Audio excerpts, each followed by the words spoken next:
It'll actually open the valve.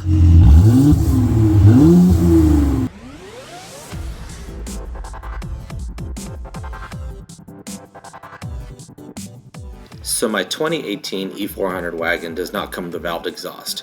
In fact, the car is just designed for comfort all around, which is great for when you're just cruising, but when I'm driving hard or spiritedly, I want a little bit more sound. Also, I want a little bit more sound for that extra level of engagement. So, because I've done electric cutouts in the past, I decided to take that route again. Here's the listing from eBay that I used to purchase this electric cutout. I gambled a little bit with the cheaper part for right under $80. However, if you want something a little bit better quality, get the Granatelli Motorsports parts. That's what I had on my Stinger, and they were much better quality and they lasted a long time. We'll see how long this eBay part lasts.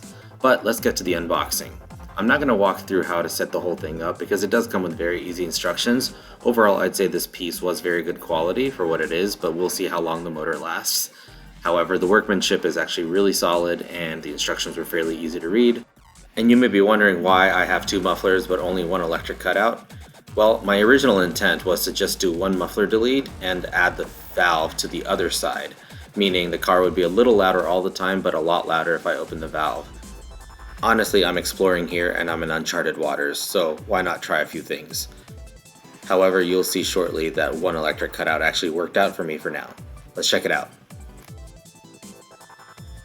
So how this is going to work is this is going to be welded into the muffler right before the muffler.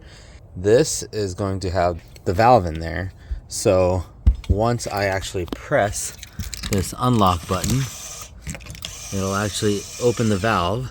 And in this situation, when the valve's open, instead of going through the muffler, it's actually going to dump out before the muffler, making the car louder.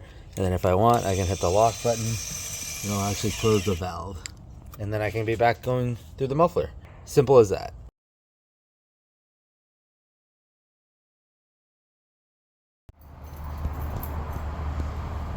There's little to no room here.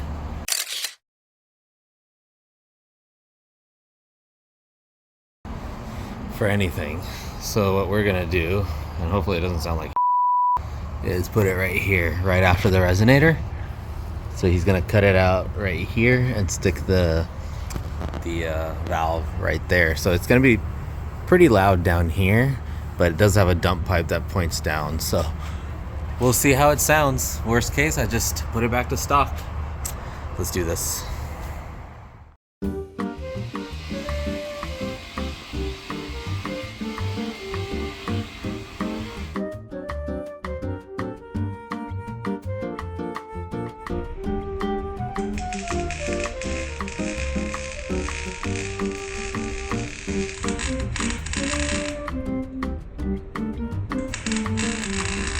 So he's just gotta weld them in. This is basically where we put it, near the drive shaft, which makes me nervous, but there's just no good place to put it. So keep in mind that this right here is kind of squared off, so it's not a perfect circle. So he bent the pipe right there and flattened it a little bit to match this OEM one right here. But yeah, it's coming along. Here's the OEM one. It's like an oval. 3-inch piping on the other side. For those of you wondering how I wired it, so the wire basically goes from here. I tucked it in there, created a series of zip ties, and it's actually pretty secure. It's out of the way. And you can kind of follow it. Let me zoom out a little bit. Right there. And it goes in there. And there's actually, right there, you can see, and I'm probably going to silicone that just to give it complete security. And for a reference point, it's right where the heat shield ends, and I'll show you where it comes out at the top.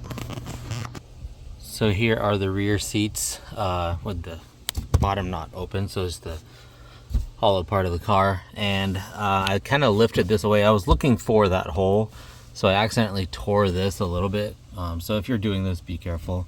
Wire's gonna run here. I'm actually gonna tuck it all in here, and it goes through here into the little box that I have.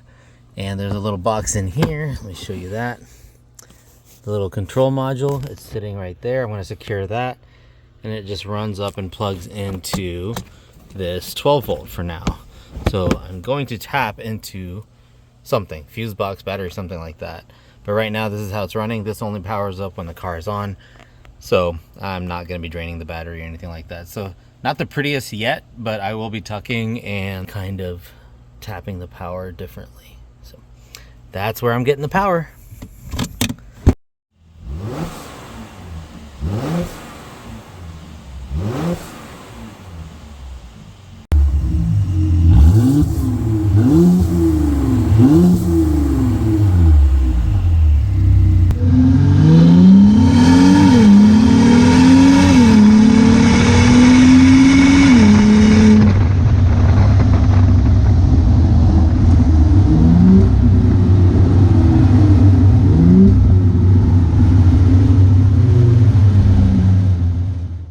So the big pro here is the price. I paid under $300 for the valve and for the install, and now I can choose my own volume, whether I want the car to be loud or if I just want it to be quiet all the time.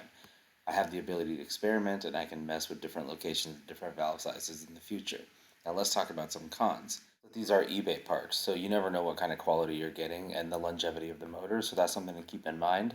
The sound is okay. It just sounds like a muffler delete on a car. It's not a very exotic or memorable sound. Very little to no pops or burbles or anything like that. And there's a little bit of drone at low and at high RPMs, but the mid-range sounds really good. At the end of the day, this is an experiment. There's not that much space to mess around with. But I would do it again. I would probably try a few different things, maybe some smaller valves that'll fit a little further back. For now, I'm going to keep it, and I will update if I change anything. Thanks for watching me experiment with my E400 wagon, and if you like this content, just go ahead and like and subscribe, and more videos coming soon. Thanks.